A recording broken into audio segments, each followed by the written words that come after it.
Hi guys, for today's video, ayan, nasa SM nga pala tayo at mamamalengke tayo ng mga pagkain.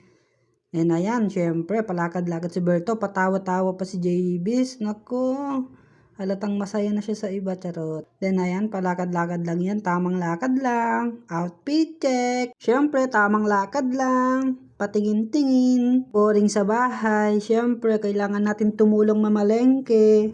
Kaya pumunta lang tayo dyan para magpapansin mga guys. Ayun no. Sana all may nagde-date sa loob ng SM. De, charot lang. Then ayan, di kasi ako makadecide mga guys kung anong cheese ba yung kukunin ko dyan. Yung maliit or yung malaki. Pero ang sabi naman ni ate sa akin, konti lang yung lulutuin niya na spaghetti. Kaya siguro, yung maliit na lang muna no. Pero hindi talaga ako makadecide. Ang gulo ng utak ko guys. Ewan ko dyan. Gusto ko nga sampalin yung utak ko eh. Pero ayan, yung maliit na lang yung kinuha ko kasi konti lang naman yung kailangan ni ate. Syempre, okay ka sa akin. Then ayan guys, grabe. Daming seafood na binibenta dito. Grabe, puro sariwa po yan guys. Sarap niyan. Grabe, ayun no, dami.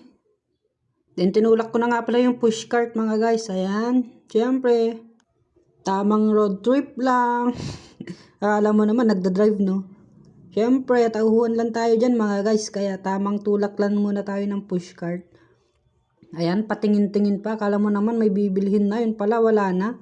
Siyempre, akala mo nahihiya yan mga guys. Hindi. Walang hiya yan.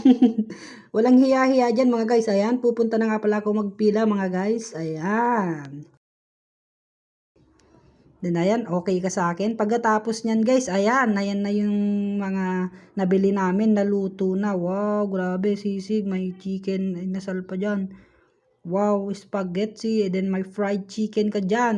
Fried chicken ka sa akin. So ngayon, yun lang muna guys for today's video. Mabalabalo, buwa-buwa.